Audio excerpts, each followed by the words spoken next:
Quatrième question, quelle classe client REST? REST ici, ça veut dire Representational State Transfer.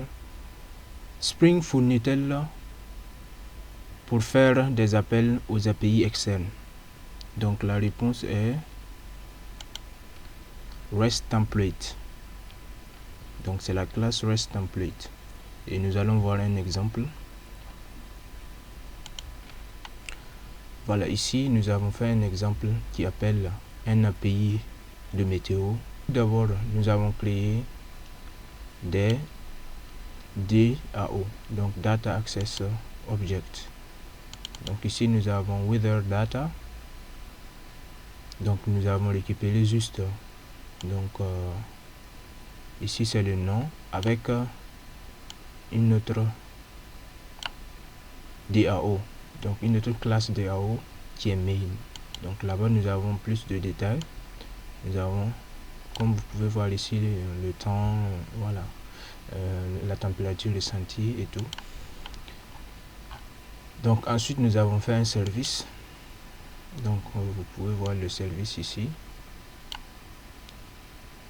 Donc qui utilise REST Template. Donc ici nous avons REST Template. Ensuite nous avons Get Weather Data. Donc c'est dans cette méthode que nous allons définir notre API key. Donc moi j'ai mis mon API key. Donc si vous partez sur le site Weather, Open Weather, je pense, je vais vous montrer. Donc si vous partez sur ce site, voilà, vous allez pouvoir rapidement créer un compte ici. Et après avoir créé le compte, vous allez partir sur API et pouvoir générer des clés API facilement. C'est très simple à faire. Donc gratuitement. Maintenant, en fonction de votre utilisation, si c'est en production, si c'est pour faire des choses plus poussées, c'est sûr que vous allez devoir payer. Mais moi, je l'utilise, ça vaut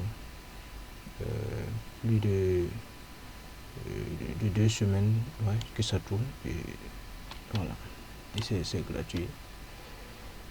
Donc, avec ce service, donc externe, donc je vais pouvoir appeler donc un API externe en passant le clé en paramètre.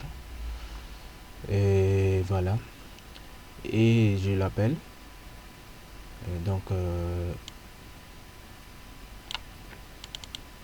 j'appelle get for object, donc de la classe REST template.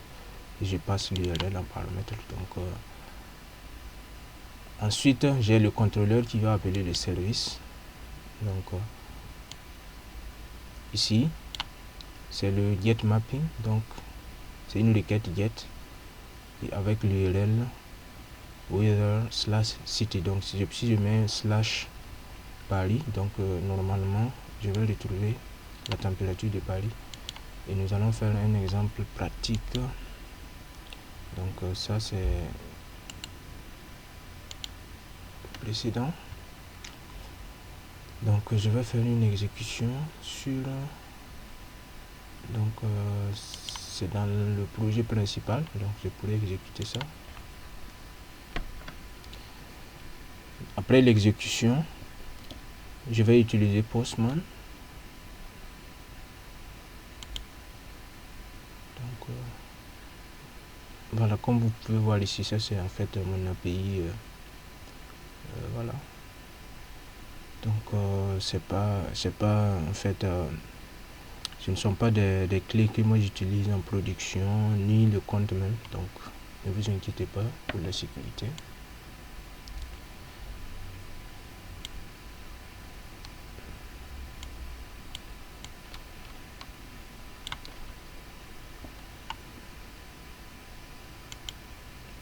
Donc nous allons faire une requête Postman. Donc voilà déjà l'URL. Donc l'application est lancée. Donc started. Ensuite Donc nous avons le bon URL.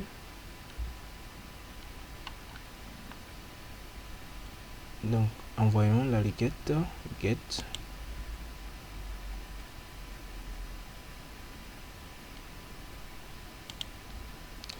Voilà, ici c'est dans body et nous pouvons voir en fait que on nous a retourné donc la température de Paris. Si je prends Londres, vous pouvez bien regarder la température pour que le changement soit visible. Voilà, donc ici nous avons 293,43.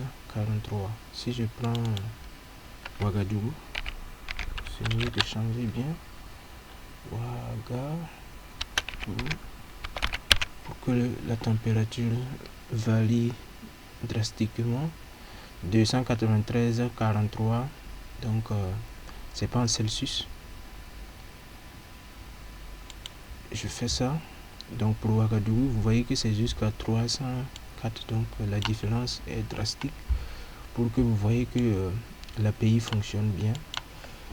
Et voilà, et vous voyez que on a bel et bien utilisé la classe. Donc